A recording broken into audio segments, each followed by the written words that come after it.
Welcome to Lesson 2 in Quick and Effective Environment Illustration.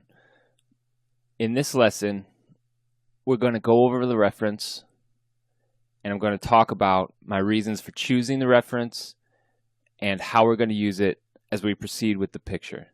This will be a quick, short lesson just to set things up, to talk about what these images are used for. They're used for inspiration.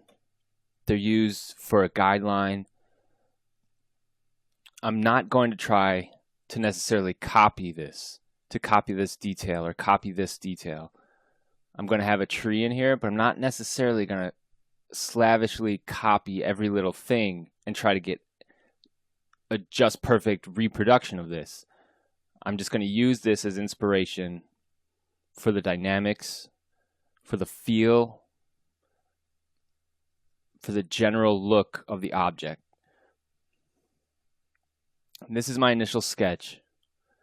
This sketch is about probably an hour, just blocking out shapes, blocking in color to give me a sense of what I want the final to look like. And of course, here's the reference. I'm trying to catch this light, this evening light, this last light of the day, catching the tops of these trees, catching the tops of this mountain peak in the background. And in this reference, it's not composed well. This goes right in the center. I can't just copy this, so I've got to shift elements around. I've got to change the composition. I've got to add a sky. And for the sky, I'm going to look at some church. Frederick Edwin Church, an old landscape artist. I'm going to look at this for the feel of a sky, for the depth of how far back that is, of the atmosphere. But of course, I'm not using this color scheme. I'm not placing objects in the same place.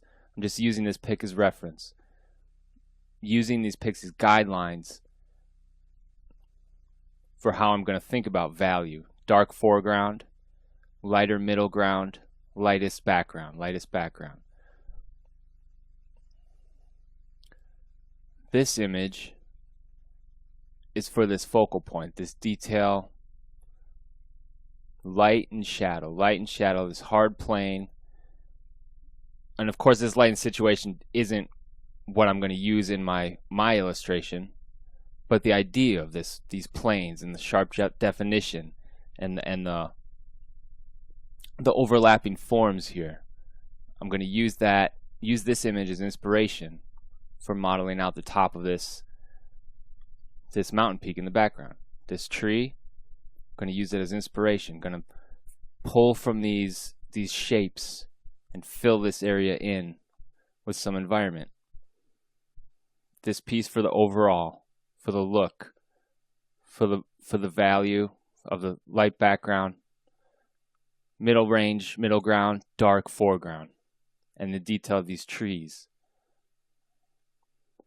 And these landscapes for the overall feel of the composition.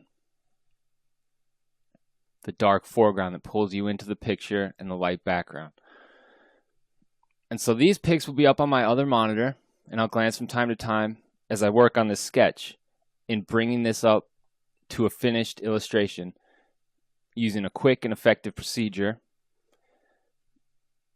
And it shouldn't take too long. We've got about 16 lessons, and this being lesson 2, we're ready for lesson 3, and we're ready to get started on the work. In the next lesson, we're going to start blocking in shapes and setting up our layers. I'll see you in lesson 3.